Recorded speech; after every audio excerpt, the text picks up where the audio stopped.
Good afternoon, and welcome to a webinar hosted by EAS Consulting Group and presented by EAS Senior Director for Pharmaceuticals and Medical Devices, Brian J. Coleman, on GMPs for OTCs, improving compliance.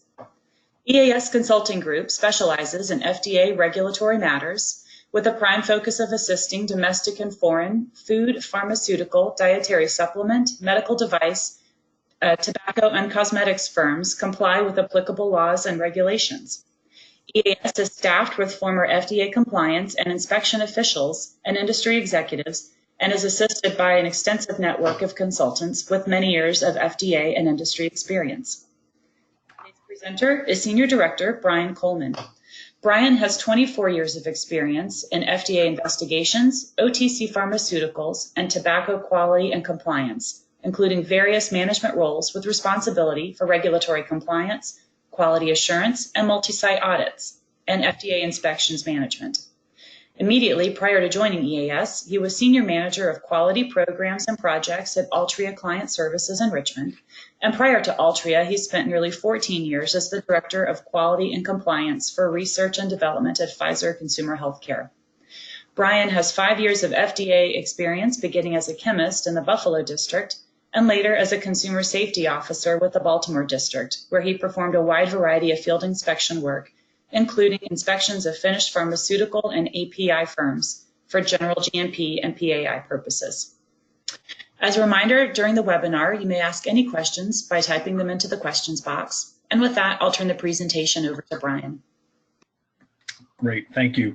Good afternoon, everybody. Hopefully you'll find this afternoon fun and be able to see some of the I'll say current trends and FDA expectations. So with that, we'll move to the agenda.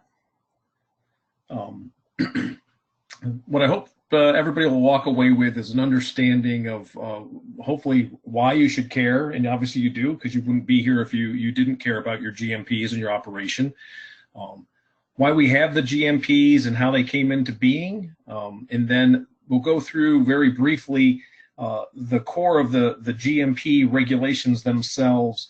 And clearly, as you'll see, we don't have time here in an hour-long session to cover everything in detail. So I've selected a few core items that I think are most pertinent to the FDA regulated OTC industry, and you'll see some reasons why I've selected those topics to discuss today.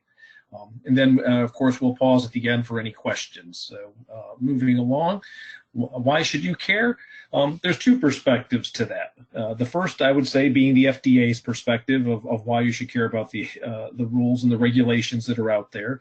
And most recently, the FDA appears to have increased their focus on the lower risk OTC and OTC cosmetic crossover products and manufacturers in the last 12 to 18 months. It is a routine for the agency to sort of go through a cycle in which they will focus their efforts in a more holistic manner about targeted areas or segments of every industry to try to affect change, reinvigorate awareness, and make sure that everybody is doing what they're supposed to be doing. And so it seems in the last 12 to 18 months, my observations have been the FDA is clearly looking at the OTC area with a magnifying glass. They are taking violations more seriously, and they are conducting a great deal more follow-up. And so you are likely to receive visits from the agency at your manufacturing or packaging facilities. And when those inspections yield 43s or more serious issues, it has been proven, at least in the last 9 months, that the agency is conducting follow-up activity to that, meaning they're asking for face-to-face meetings. They want to see not only that you could respond with corrective actions to the 43s, but that you are also following through with those CAPAs and your commitments, and that they are meaningful and they are accurate and they are addressing the core issues that were identified. So the next item that I think you would want to know about is to care is something that's commonly referred to as the cost of quality. And this is really more on our side of the fence, the industry side.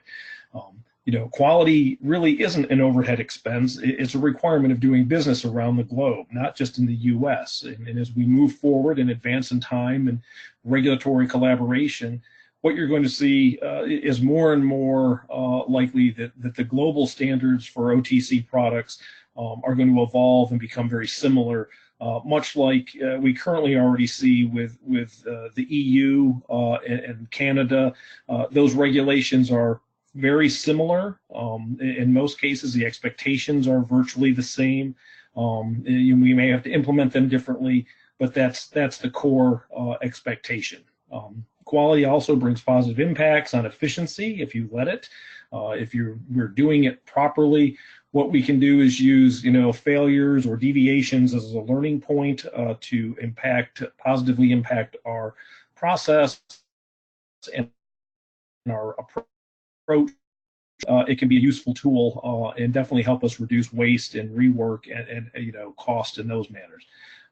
The other item that I like to point out that sometimes is forgotten in the rush of day-to-day business is that your company's name and the integrity of your products and your reputation that's at stake each and every day. And so if you're keeping your customers happy, likely they're going to come back. And most often we find that quality products that are safe and effective, that the consumer can safely and consistently rely on, do have return and repeat business, and you want to keep those folks happy and talking positively about the product. In today's age of social media, even one or two dissatisfied individuals can cause a great deal of issue for even the best products and the best companies. So those are a few things I think just to point out might be worthy of helping you understand why it should be important to you.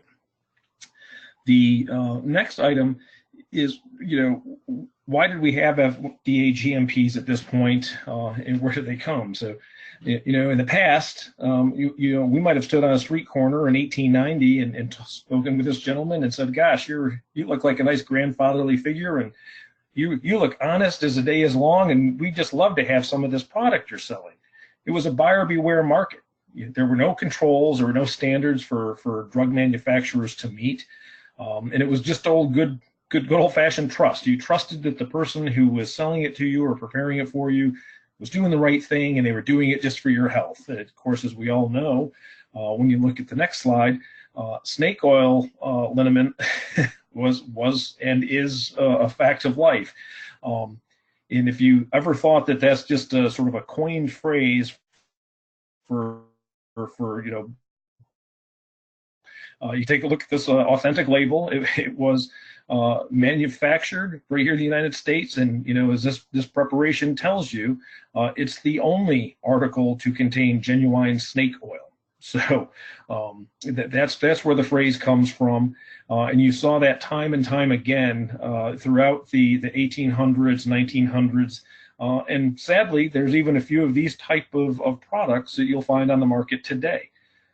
As we look at the next slide, what you'll see is what I call the hit parade of early drugs in that category. And so here's a small tincture by a very, the company is actually still around today, Frederick Bear and Company, marketing heroin. So as an OTC product, go and buy it and take it. And by God, heroin seems to be a really good product because it helps with bronchitis and pharyngitis, asthma, and insomnia. Not only that, it's good for patients with heart issues, and you can mix it with a little brandy or whiskey or whatever your favorite libation is, just to accentuate the effects. And the best thing, no constipation. So as you can see, these products that were marketed were clearly, I guess effective for some things, but I'm not sure it quite met the mark at curing what they were purporting. In the next slide, you see cocaine drops for toothache. So I'm certain that this would not be something you would want to give to your children, as this image is inferring, let alone, a product which is, highly addictive, and as we see is regulated, quite heavily today. And so when we see this, where was the FDA at that point? Throughout the 1800s, the 1800s up until basically the 1940s. The FDA existed really as the Bureau of Chemistry under the United States Department of Agriculture, and it was wholly focused more on food than it was on pharmaceuticals, and it was on chemistry, and it did not get into all of the aspects that we see and know today. And that remained the case throughout the evolution of the early FDA from about 1890 up until 1927, when the Food and Drug Administration was officially created. But even at that point, there was very little authority and power the FDA had over manufacturers and products that were on the market. And so the agency could not actually take action when it was being manufactured in a filthy or unclean environment, or where ingredients were being added which were not necessarily necessary or proven to be safe and effective. The FDA was forced to rely on excessive testing and sampling to prove that the product itself was not good enough to be out there. And so when that remained the case until one particular incident, or several incidents, but one episode in 1937, which was the elixir of sulfanilamide, which is the next slide here. And if you're not familiar with this, this really became the creation point of the modern FDA as we all know it, and work under its requirements and regulations. In 1937, the company, the Massengill Company, actually, manufactured elixir of sulfanilamide, and they used diethylene glycol as the solvent for the sulfanilamide drug product. Very effective at being a solvent, however, highly toxic to humans and animals. Glycol is effectively radiator fluid, antifreeze. So it caused hundreds of deaths and made countless more ill. And by 1938, Congress felt that the need had arisen to a point where they passed new legislation called the Food, Drug, and Cosmetic Act of 1938. As you will see in the next slide, that created the FDA in its format as we know it, and started to shift the power balance, I'll say, away from industry is sort of free reign, but gave more authority to the agency to regulate those drug products and cosmetics and foods and medical devices. The next big incident occurred in 1960, which was really the impetus for the creation of the modern drug good manufacturing practices that we still work with under today. In 1960, thalidomide was widely approved around the globe, and it was being prescribed for morning sickness for pregnant mothers. And Francis Oldham Kelsey, who was a drug reviewer at the FDA headquarters, led a campaign because she had seen a certain evidence in a report that it was causing birth defects in infants, and it was not clear at the time that it was or was not related to the use of this product. And so she was able to stop the approval of thalidomide in the United States. It showed the country and Congress and our government that we needed to be even more diligent. And so out of that came the Kefauver Bill of 1962, which had a large number of safety and ethics review and approval requirements. And more importantly, for the OTC side, it brought into play a set of GMPs, which were uniform and applicable to not only prescription, but also to over-the-counter products, and set about work that way, as well as the creation of many of the monographs that we work under today for the OTC arena. So moving to the next slide, what you see is basically what I just said, and so you understand, and everyone walks away from here learning, if nothing else, out of this, the section 210 parts 210 and 211 of 21 CFR, the Code of Federal Regulations, basically says this, and it's by law, that a drug product is adulterated if it is manufactured, processed, packaged, or held and it does not conform to or operate or is not administered in conformity with the current drug manufacturing practices. So, in a nutshell, this is the piece in this law that says, one, the FDA will publish and maintain good manufacturing practices, which will be applicable to all drug products. And if you are in violation of those GMP rules and regulations, you have created, in essence, an adulterated product. It may still be safe and effective, but nonetheless, it could be classified as adulterated. And that is a key piece of information folks need to learn. It's not just about proving safety and efficacy at this point. It's about compliance with the letter of the regulation. And so as we move, it's another important piece of this is you need to understand that the GMPs are here to protect the public, from adulterated or misbranded products. It needs to be consistently for quality of manufacturing. So again, first time there was a standardized expectation of all drug manufacturing, period. And that extends to foreign companies too. So if you want to sell in the United States, under the drug GMP preamble, it is very clear that you have to meet the FDA's intent for these drug GMPs. So it's not just domestic firms. It provides the quality standard to permit a fair and competitive pharmaceutical industry.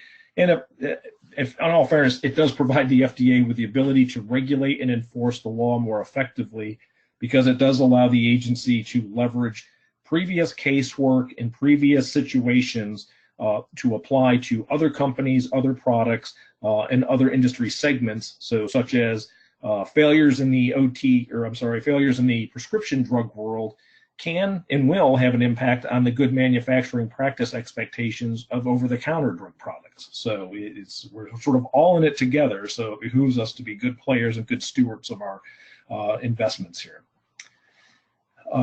With that, I've been talking about GMP, but the true term is actually CGMP. And so on the next slide, what you see is how we're trying, how the FDA keeps the C in current. It represents the FDA's current thoughts and thinking to the approach of the GMPs. It recognizes that there is an evolution of technology and advances in science and medicine, and allows the FDA a platform, again, to leverage previous enforcement experience in current situations. So again, the C, the current piece of the GMPs, is even though we've worked under the same regulations and the same wording for the past, 55 years, what we're really seeing is those regulations as written are still good, still valid, and still accurate for today's world through the use of things like FDA Guidance Documents on this next page, where there's a link. You can go to this. And for the OTC piece of it, what you'll see is there's at least 26 current guidance documents published and available to the public for use, where it takes the GMPs and it further breaks them down into the FDA's current thoughts and thinking about what you're doing and how it should be done, and what is adequate to say that you are complying with the GMPs. They're non-binding guidance documents, meaning the FDA doesn't have to take action if you violate them. And it doesn't mean that you're necessarily wrong if you don't follow exactly what's written in those guidances. But it's a very good window into the FDA's mind on how they're working and how they're thinking, and what their feelings and beliefs are related to particular topics or products or approaches. In addition to that 26, I want to point out there are literally dozens of other guidance documents specific to various GMP topics, such as stability, I'll say facilities, water systems, and things like that, that are all applicable to the OTC world, but they're more just general. I just wanted to point out that there are a handful specifically to OTC operations and products that you may want to be aware of. So the next item, here is, which GMPs apply to OTCs. And so as a consultant, I actually get folks that call quite frequently with questions about, yes, we're going to make this OTC drug product, and I'm only going to do what I with the OTC, or what are the GMPs for OTCs? And the answer is, frankly, everything in parts 210 and 211 is applicable to the OTC world as well. There are no exemptions based on your dosage form or your API that you're using, the concentration. I get a lot of folks say, hey, I'm just a very small startup operation. I only have one product that falls in this category. And unfortunately, again, there's no exemptions for the size of your company or how much money you make in a year or what area of the country or the globe you're located. It's all the same for everyone. The uniform set of standards is intended for all products that is intended to treat, cure, mitigate, or cure a disease, symptom, or condition. And the reason I lay this one out is, again, if you're in the crossover product area, so cosmetic or dietary supplement, or even some food products, if you start to make a claim that it's going to treat a condition or it's going to cure an illness or manage a symptom, or even outright cure the disease or the physical state, those are times when your product is likely crossing the line into being classified legally as a drug product, and you might want to stop and talk to somebody before you go any further with that. And so without any further ado, we move on to the next slide, and we will introduce to you the CGMP regulations by their subparts. So on slide 24, there is part 210 and part 211 overview. So part 210, I would tell you, if you can get a hold of the GMPs or go on the FDA website and look at the access database for these regulations, it's a good read. It clearly lays out the definitions, and in the very first paragraph, it tells you immediately that it's a violation of the law if you don't comply with these GMP regulations. Take a look at it, make sure that you understand the terminology. I'm not going to have time to go into all that today, but these are things that you and your staff probably want to know. You can play the lunch game for a little lunch and learn, where you can quiz each other on definitions for 5 minutes, and whoever gets the most words correct, somebody gets a free piece of cake at the end of the meal. But in part 211 has 11 subparts that are lettered A through K. And this is where we're going to start to see some of the core elements that we all have to operate under and be considerate of. So on subparts, A through K, we see the general provisions, which is very basic, what we're applying to. It tells you that you're going to have a quality unit and organization. Subpart B tells you how to organize and the expectations of your personnel. Part C is buildings and facilities. It should note that goes a little bit further than just saying, you have to have a building to operate in. It gives you some of the groundwork for some of the sanitation and expectations of maintenance. Your equipment is fully described, that it has to be adequate and constructed of basically non-reactive impervious materials. It has to be maintained, calibrated, and cleaned. Components, containers, and closures is all about your product packaging. And by extension, it's not just the immediate package container, it is the outer cartons and labels as well. Production and process controls, clearly everybody understands that. Packaging and labeling controls, holding, distribution, laboratory records and reports. And I'll cover briefly a little bit about records and reports and how the FDA has sort of got things sort of as a mismatch.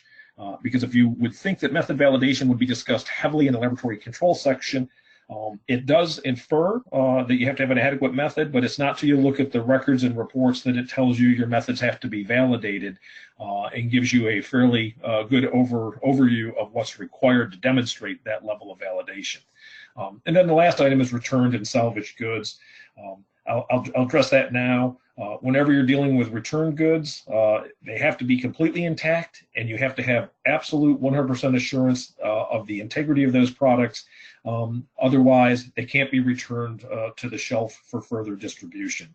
And then salvaged or reworked product My best advice is consult a consultant or a lawyer before you would actually do any of those activities, because likely you're going to find something that's going to negate the ability to do that. And I'm not quite certain it's ever really worth the true regulatory and compliance risk for using salvaged goods. And so what we're going to do is get into all of these things. And, you know, if only there were enough time, and there never is, I could talk to you for probably 3 weeks about the GMPs just to get you through the basics. You know, but again, we got a hard stop here, so I'm going to have to say let's be mature and adult about this, and expect I'm going to try to get you to some of the key areas that I feel are most poignant and most often overlooked, understood, or ignored from an OTC drug perspective when it comes to the regs and compliance. So with that, I'm going to show you what I've selected on slide 27 for the key areas of the top FDA observation trends from 2018 to present. And I picked that date because it seems to me back at the beginning of January, or I'll say it really was October of 2017, so the beginning of the FDA's fiscal year. Moving forward, there was an increased number of FDA site inspections and visits related to OTC firms and products. It was not just domestic, it was also those firms that are overseas and registered foreign establishments. And what I began to see as folks would contact us, and I started looking at 43s that I could get a hold of and warning letters, was there was a trend of observations demonstrating a failure to perform proper materials and product release testing. Drug product stability was not being appropriately substantiated and determined. There was inadequate analytical method validation and verification. Not that what the lab was doing was wrong, but the methods they were using were just not determined to be reliable. A lack of process validation and systems qualification.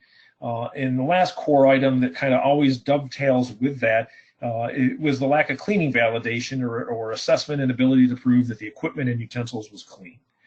So these will be the areas I'm going to focus on next.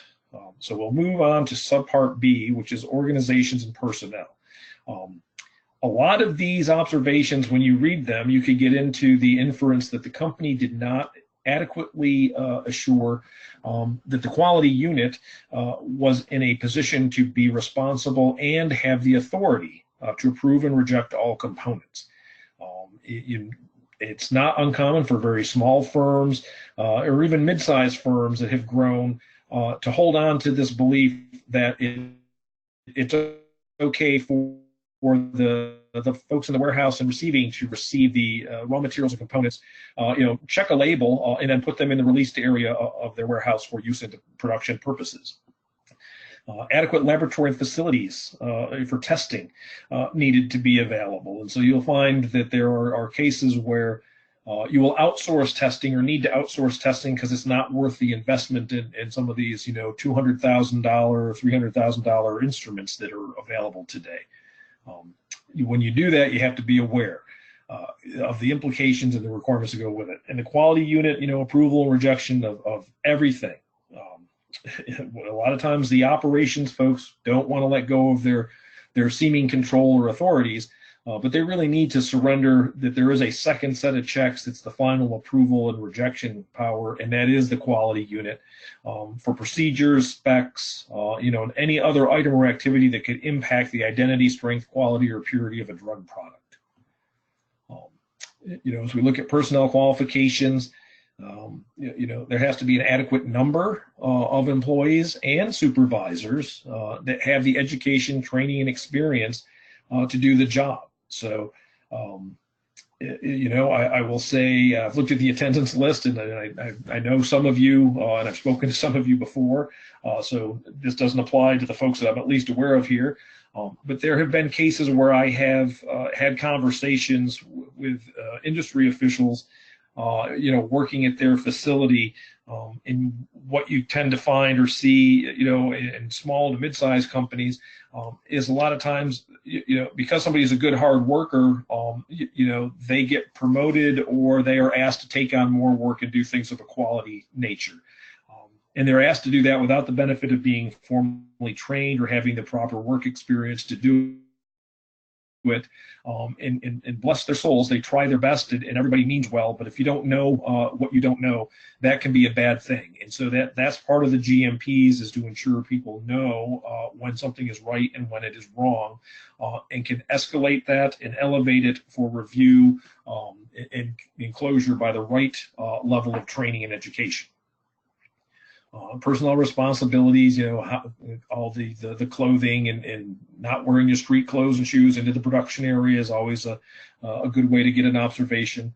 And then I point this one out because I think it is important. A lot of the FDA will even direct you, frankly, when you get a 483 anymore, to go seek the advice of an appropriate consultant.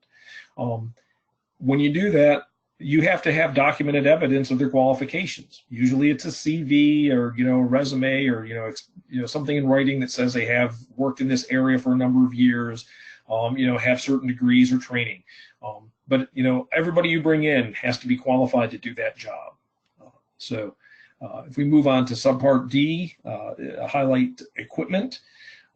Again, it's about the equipment design and the size and the construction of that equipment to be appropriate for the product in the process which is being used for.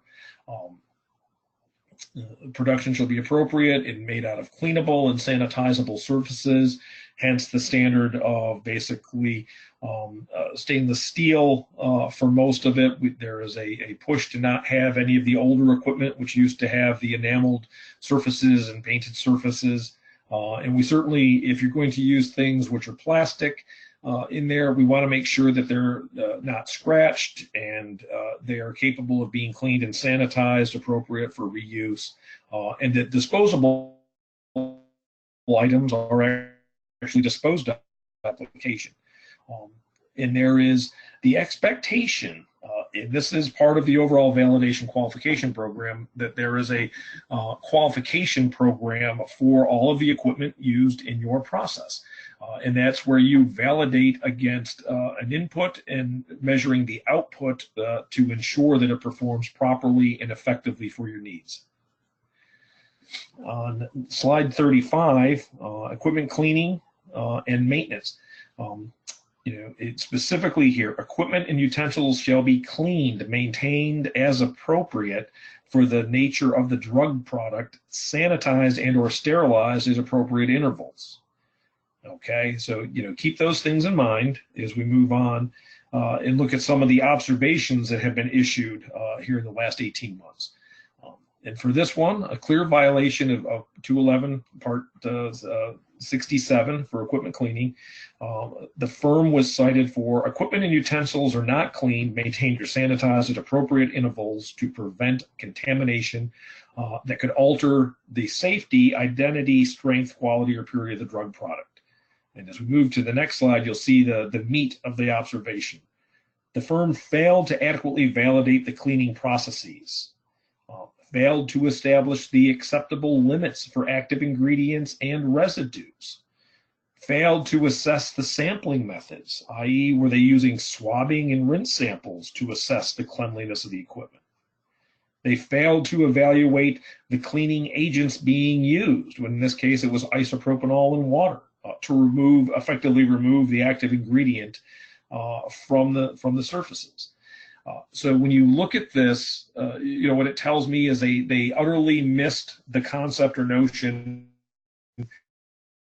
and they obviously were not aware that they needed to apply the science of cleaning to their process. They did clean, but they didn't do it with a process that was evaluated and validated. And again, one of the more practical things is most often you have equipment cleaning procedures And that's really what you use. And the procedure will tell you to use this detergent or reagent to clean it. And this is how you disassemble it and assemble the equipment. As you get into that, what you need to know is that that is a process. So that SOP is your process for cleaning that piece of equipment. So the physical mechanical piece of the individual breaking the equipment down and cleaning it is one, verifiable, and two, needs to be repeated a number of times to assure that when they do it, they're doing it properly each and every time. The SOP also has to contain the specific directions to guide somebody who is new or less familiar to be able to go through and properly clean each and every time. That is part of your validation process. Moving to the next observation, you cannot demonstrate that your cleaning process for equipment are validated and capable of removing all residual buildup from both the disinfectants and the active ingredients. This is a repeat observation, so it's sort of a little side note. If you get a 43 observation and they specifically tell you this is a repeat observation, you should probably prepare to, one, receive a warning letter, or at a minimum, receive an invitation to a face-to-face meeting, because the agency will say you're not appropriately addressing our concerns that were previously pointed out. And with this new inspection program the agency is operating under, they are doing both meetings and asking you to travel to a designated office so that you can talk about your approach to correcting this.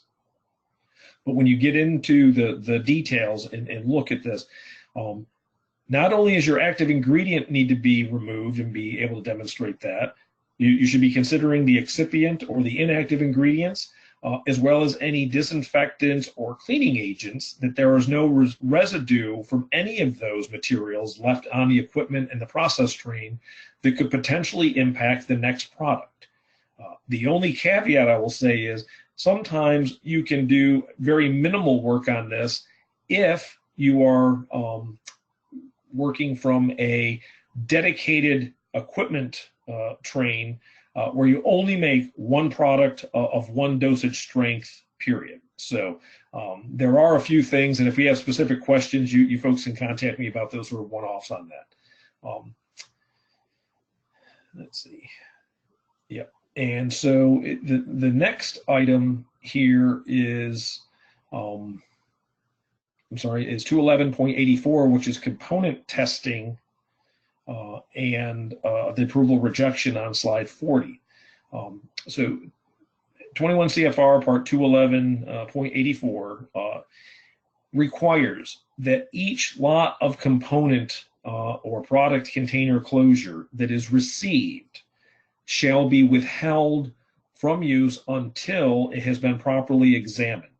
And when the paraphrase the section here, what the FDA means by properly examined is you will have received, one, a reliable, where you have put into place certain programs to review and accept the certificate of analysis or certificate of compliance information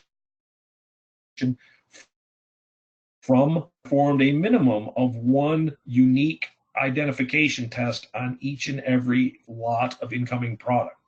And I'll also add, it's not just if you received lot A of ibuprofen as your active ingredient, and you then get it and you test it and release it and it meets the ID and the C of A is valid, and then 3 weeks later you get a second shipment of lot A of that same ibuprofen from that same manufacturer, you still have to conduct the review of the C of A that should come with it and do another ID test to release that shipment. Regardless of the fact you've already tested the lot once, you have to do it for each shipment because there is always the potential of mix-up, and that is occasionally a little snag that folks will run into. So related to the testing and approval and rejection, of materials, what we see here in a couple of 43s on the next, I think 2 or 3 slides, is the identity of each component of the drug product is not verified by conducting at least one test to verify the identity. The certificate of analysis and a visual examination of the materials. There is no ID testing prior to release. So it depends on, I guess, what your materials are, but I'm not aware of very many chemical compounds which would come into anybody's facility where a visual examination would be adequate enough to clearly and safely demonstrate that that is the identity of the material if there were no label on the side of the bottle or the drum. On the next slide, slide 42, the firm failed to conduct the full range of tests that were listed on the certificate of analysis. The analysis for the API used in the manufacturing of the OTC drug products on a periodic basis to validate the reliability of their suppliers' materials and reports. So again, this gets to the C of A. The FDA has written, I'll say shortcuts. Normally they would tell you to do full certificate testing on every lot of material, but they gave us an out by saying, get a good valid C of A, one that's valid and reliable, and do an ID test.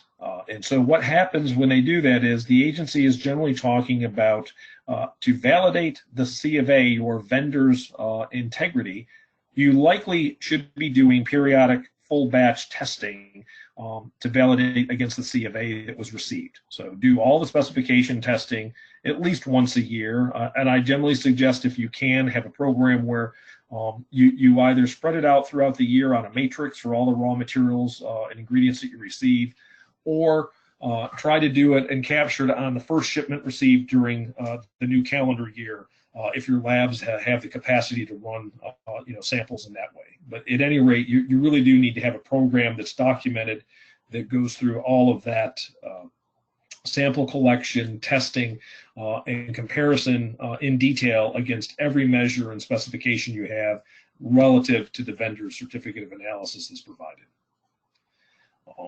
And again, a couple more observations here, for containers and closures. So many folks will understand that they're going to test the chemical ingredients that are going into their product, and kind of forget that the bottles, or the sachet pouching material or blister stock, needs to also be evaluated under the same considerations. And so again, it's generally received packaging components with a certificate of compliance, and you perform some form of physical test on that material to get its identity. So it could be, I'll say, a measurement of the neck of the bottle or the thickness of a bottle with calipers may be adequate for that purpose. There's ways in which you can test the resin if the resins are particular to the identity of your product packaging. But at any rate, this is a case where you have to do some form of physical assessment, not just a visual inspection. So on slide 45, we go into subpart F, which discusses, in great length, the production and process controls. And so under 211-100, written procedures and deviations, there shall be written procedures for production and process control designated to assure that the drug products have the identity, strength, quality, and purity.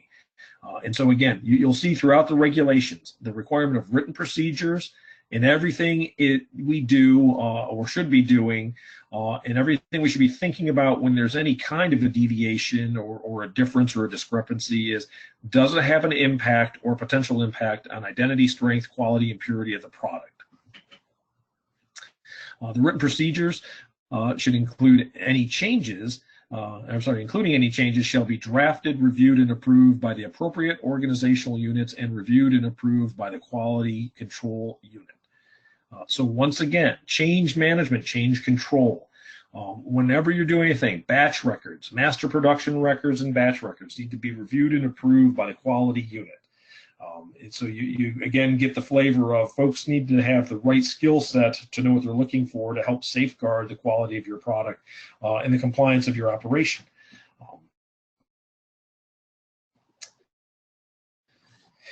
The common miss for folks is that when materials are charged into the process, so as they're being added into the production line for mixing or compression or blending, that activity in and of itself, and in fact all activities where anything is being done in the production of a drug product are required to be witnessed by a second person and have adequate supervision.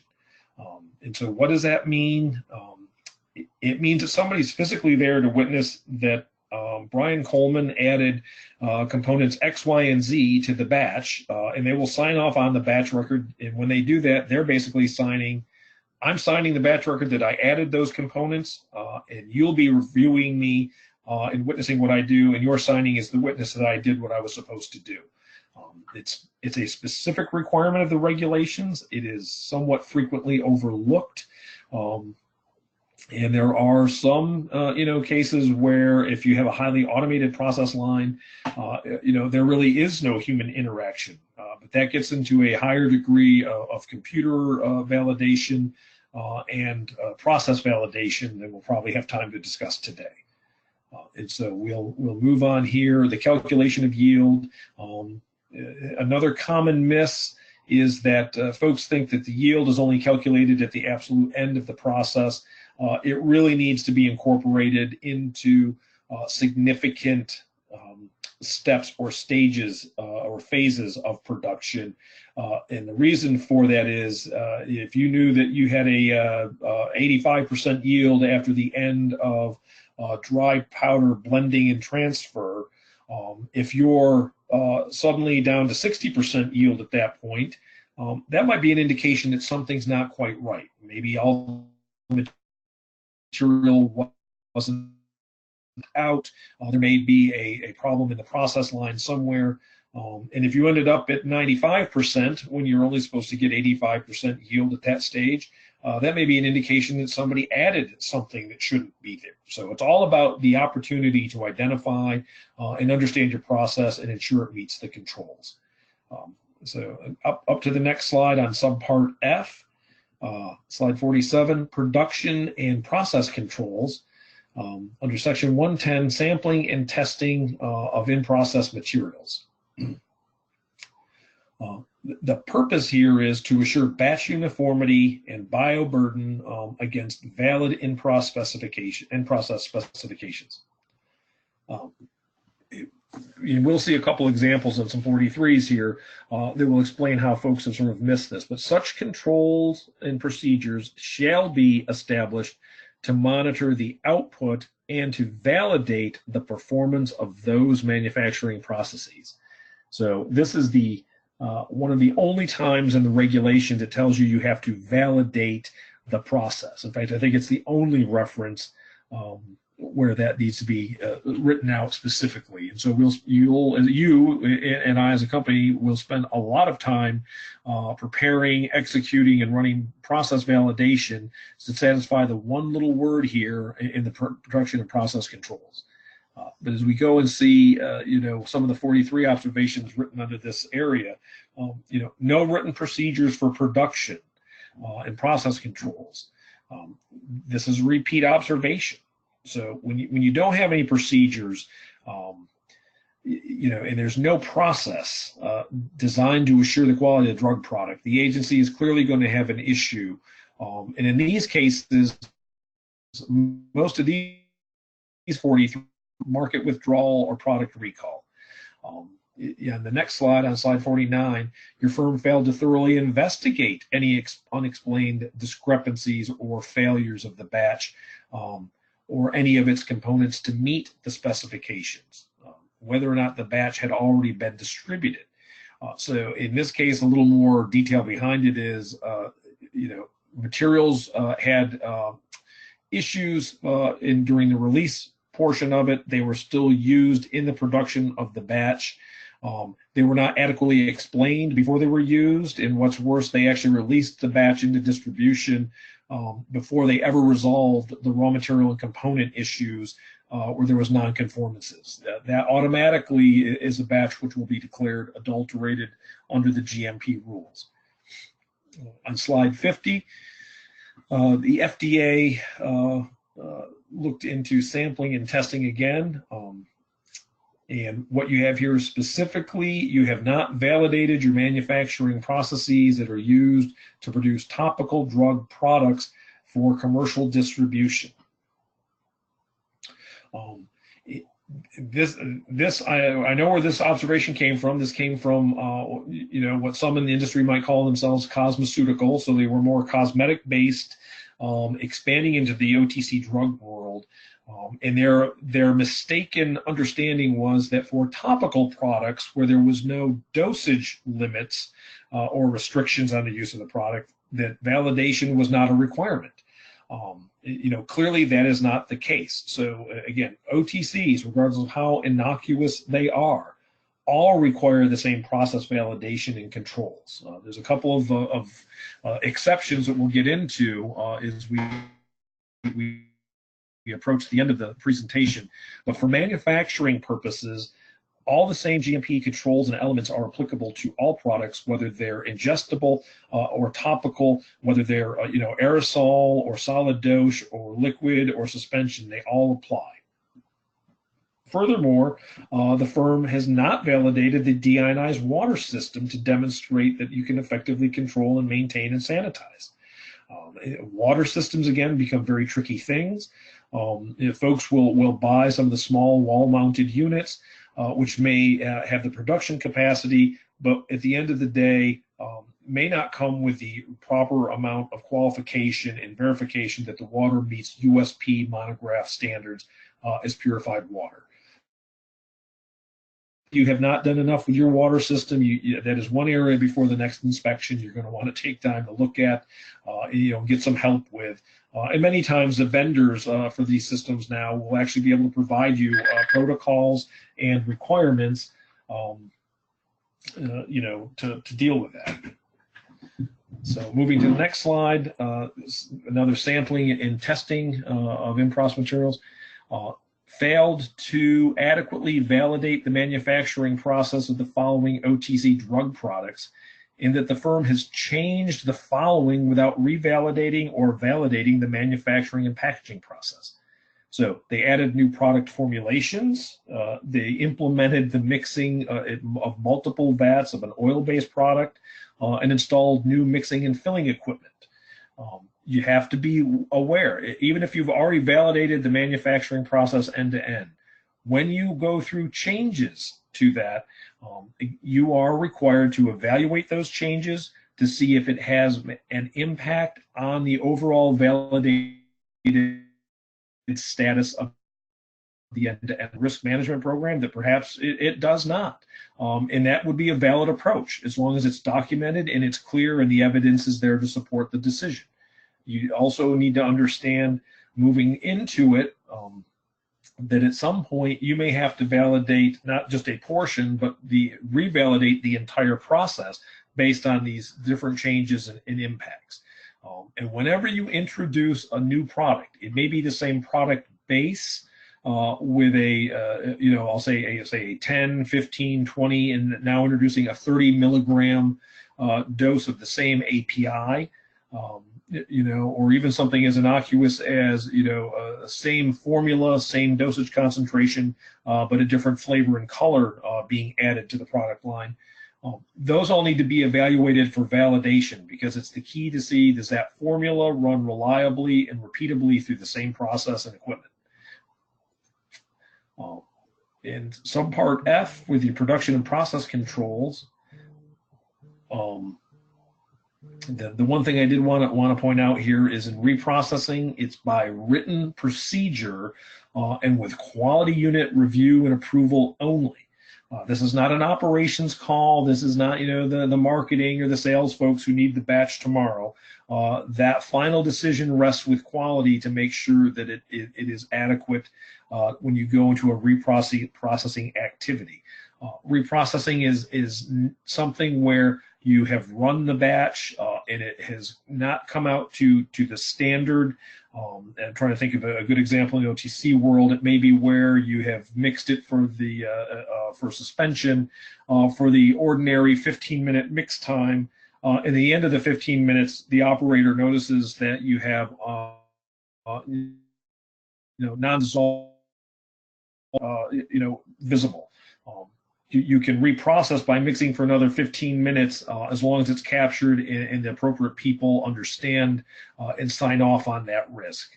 And at the end of the day, whatever you do, the product must prospectively conform to all specifications once you're done and completed. You cannot have deviations. You cannot ignore one of the specifications or one of the criteria, and you certainly can't apply a different spec after the fact. So just keep those things in mind if you run into those sorts of situations. In subpart G, I won't spend a good deal of time on this, but tamper evident packaging is one of the few sections which purely and clearly and only applies to the OTC product lines. And it applies to all OTCs except for dermatological, dentifrice, or lozenges. And if you read the regulation, it actually says insulin. And I'm not entirely sure, because I've been doing this now for about 27, 28 years. I have never seen an OTC variant of insulin ever. So I think that was an oversight when the regs were originally drafted. You have to meet uniform standards of FDA tamper evident suitability, and failure to meet this requirement automatically renders the product adulterated. So if you are a product category in the OTC arena that is required to have OTC tamper evident seals on it, which is a fair chunk of the market, you need to understand that it applies to you, and automatically without it, you are an adulterated product. So, and by the way, the dermatological products are things like sunscreens, a fair number of the topical drug products which don't have any dosage restrictions or toxic. So, if you have problems with that, contact a good food and drug attorney or consultant who has expertise in the labeling area. And many of you signed up like Susan Crane. She will help you. I can help you navigate that evaluation. The other parts under packaging and labeling controls is expiration dating. I'll back up. For your batch production records or your packaging records, you need to include a copy of your product label that was actually used for production. That often gets overlooked and left out of the records. It's just a requirement, and it's another way to inspect and verify you used and applied the right label to the right product and formula. More importantly, what we're going to spend some time on here is the expiration dating requirements. It must bear an expiration date on the label. That expiration date has to be backed by valid data.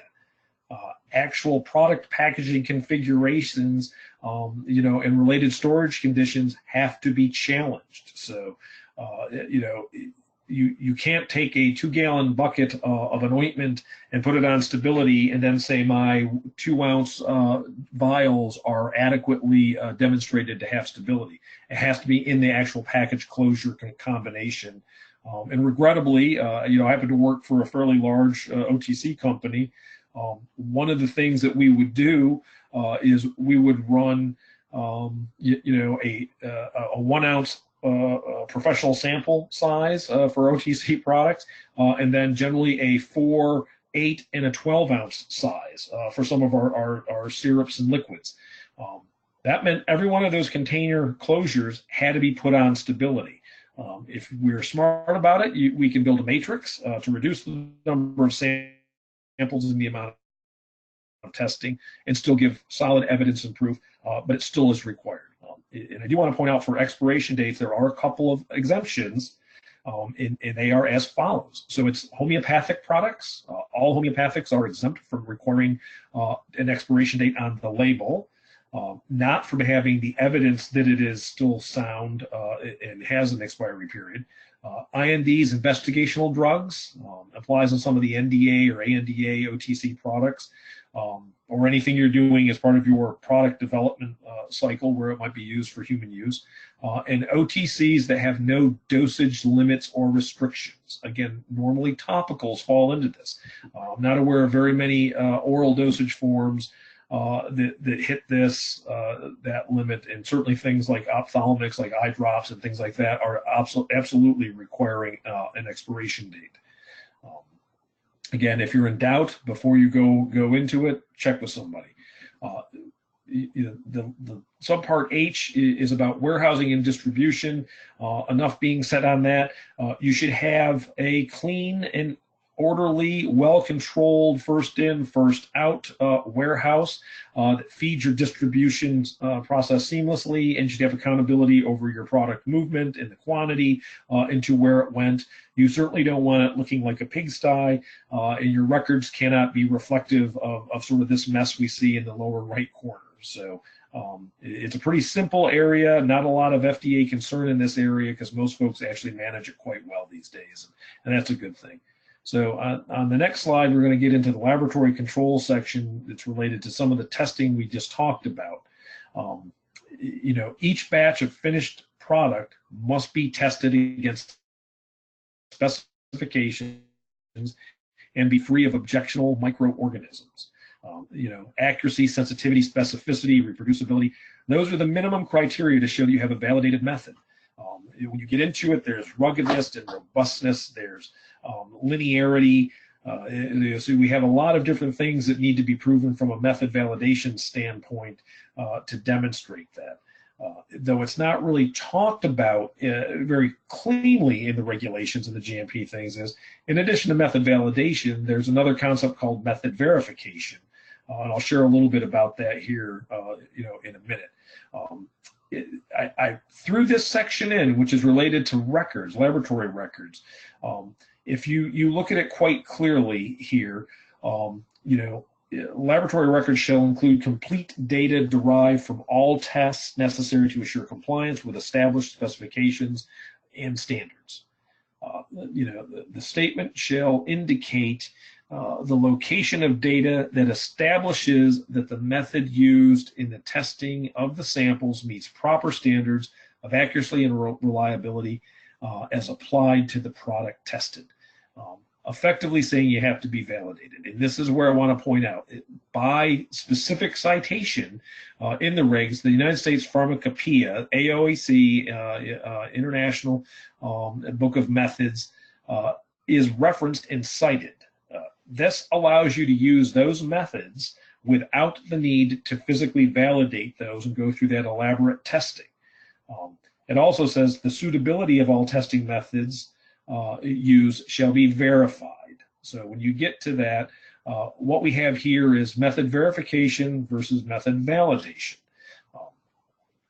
Again, most monograph products you can look up in the USP, European Pharmacopoeia, the Japanese Pharmacopoeia.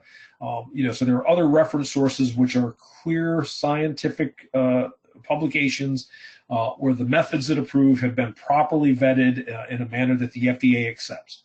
Those methods are fine to use for your product, provided your dosage form and your dosage strength meet those criteria spelled out in those monographs, and you have physically run those methods on 2 to 3 different occasions, collected the information to show that your analysts and chemists can actually run that method reliably.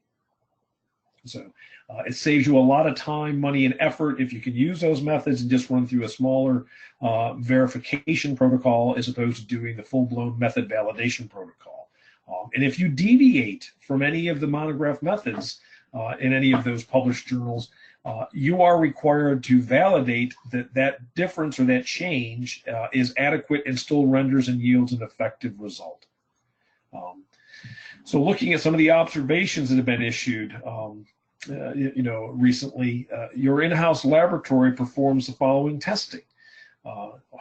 There's a litany of things that they're doing, as you can see: odor, color, pH, viscosity, specific gravity, drawdown test.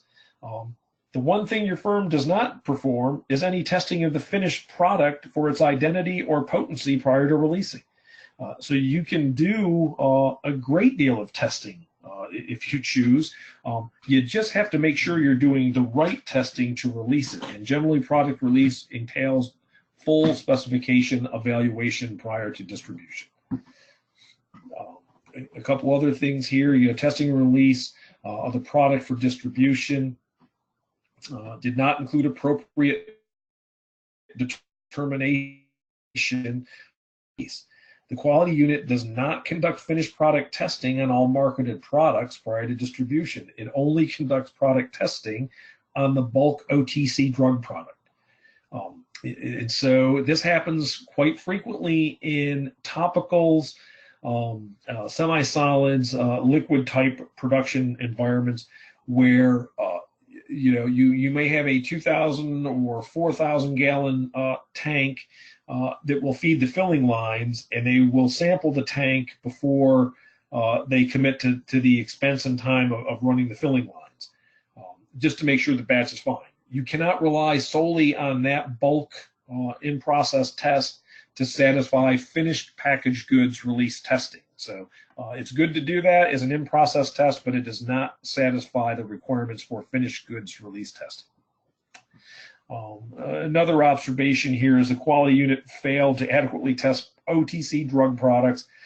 No documented justification for not testing of OTC drugs for the presence of aerobic bacteria, as well as the presence of specific microorganisms. Firm does not conduct microbial testing on final products, but rather relies on the results of bulk in-process samples. There, and those bulk, as you see right there, that last portion, that the FDA does not consider bulk in-process samples as being representative of the finished product. This one actually got a little more interesting for the firm, having a little bit more background into that. Let's see.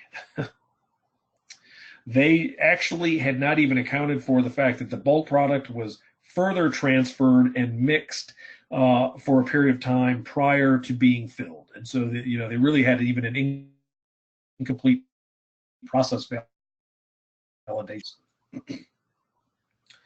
And now we get into the laboratory records type observations that are more related to the method validation. So this is a case where they're doing the testing, but the method itself lacks the appropriate validation to be used for the products. And the stability method is not including an analysis of component degradation. And this happens more frequently in those folks who switch from a dietary supplement sort of background into an OTC drug background, where they're used to doing product testing, but for stability purposes, a proper stability method must be degradation, identifying and determining for quantifiable purposes. And so that you understand how your product is behaving over a period of time, not just what ingredients are present in the product. And your firm has not validated your test methods nor performed method suitability. So this was a case where the company had used monograph methods, had not determined that they were suitable for the products, and in some cases created their own methods and no validation on them whatsoever. On the laboratory controls piece here for stability testing, this is, there's quite a bit here, but it shall be a written testing program. Many firms do the testing, consider it part of their laboratory testing program, but they don't actually have a specific procedure or guidance document that tells them what stability is and what it means to them.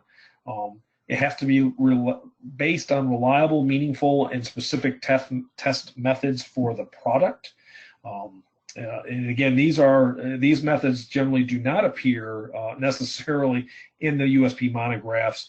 You have to be very, very cognizant when you select those methods, which ones are stability indicating, and testing the drug product in the same container closure system. And here we go for an adequate number of batches. So I'll move you to the next slide, which I think is a little more easy to read. And this is sort of stability 101 on a slide. The adequate number of batches to the FDA means when you are launching a new product formulation or a new package container closure system for that product, a minimum of 3 batches is placed on stability the first time.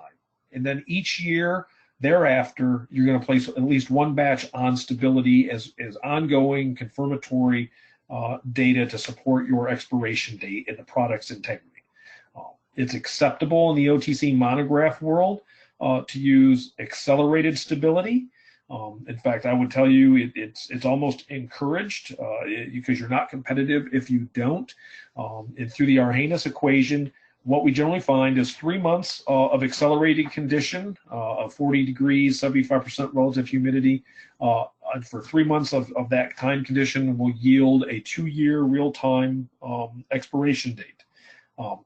That being said, you are obligated to continue the testing during the 2-year period to determine that it really is in real time, under 25 degrees C, 60% humidity, an actual valid result.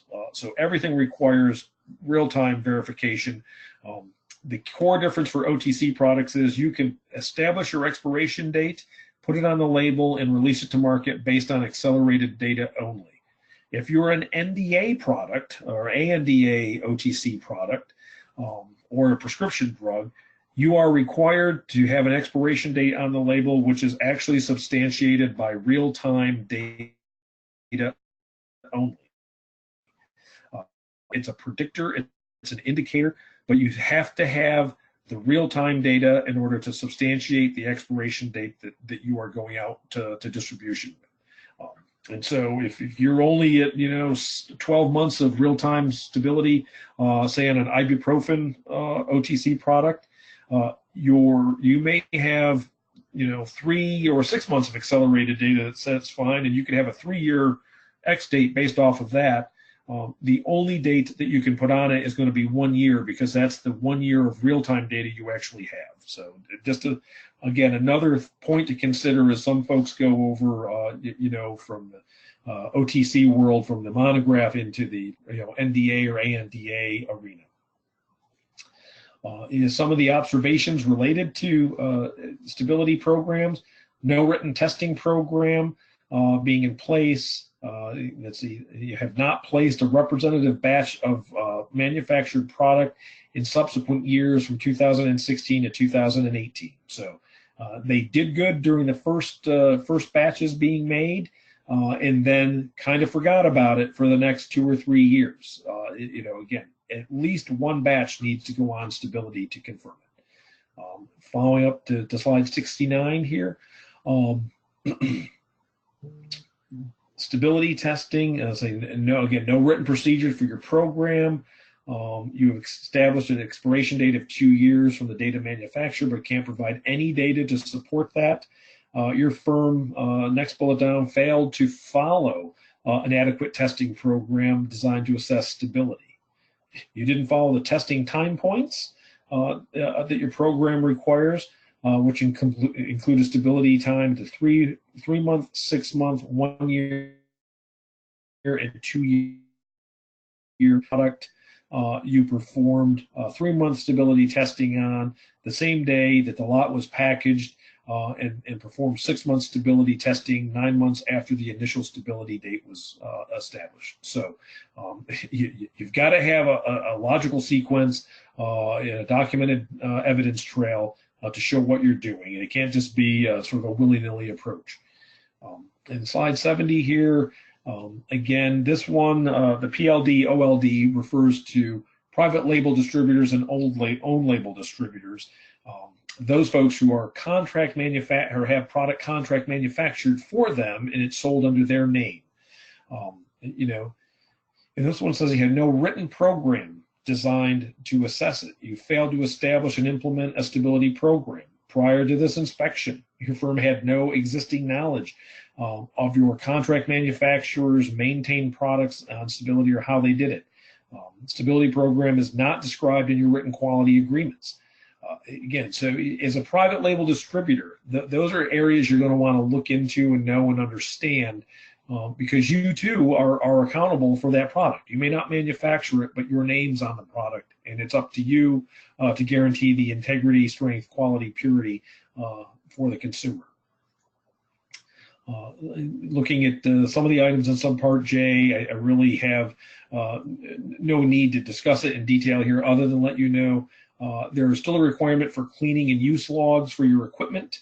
They need to be chronologically maintained, and they are specifically required for all non-dedicated equipment.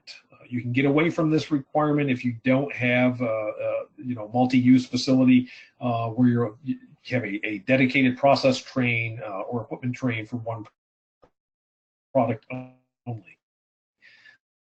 Key misses is, one, they have to be maintained, and two, they need to be dated and approved and be version controlled. So that you can understand when a change has been made, when that change was approved, who approved it, and what date it went into effect. And then again, your batch production records need to be checked and verified prior to issuance, or through a validated electronic issuance system. Records and reports, lab records, as we look at it on slide 73, includes sample descriptions, calculations, comparison against approved specs. Again, it's sort of a theme to keep coming back to, the approval of specifications here. And on slide 74, which is really our last one, complaint files, I just hold up that complaints are something that's very important to maintain.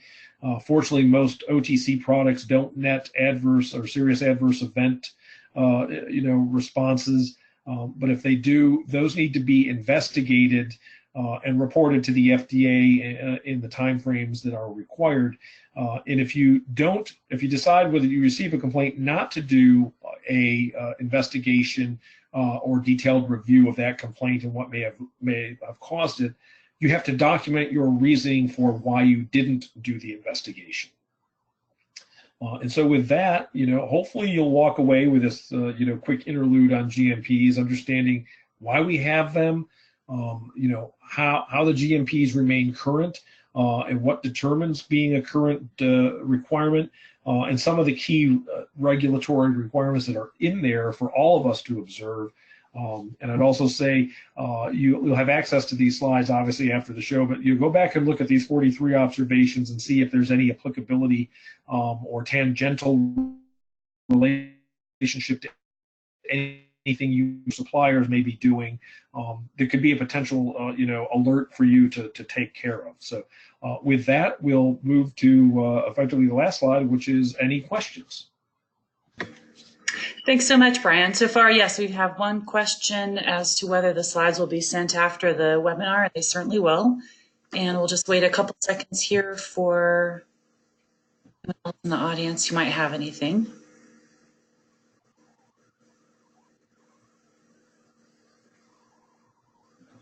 Okay, I don't see anything coming in. So thanks everyone for joining us. We did record the webinar, and we will hope to have it up on the EAS website also next week. And thanks so much for joining us, and have a great day. And thank you, Brian. Great. Thank you, everybody. Take care.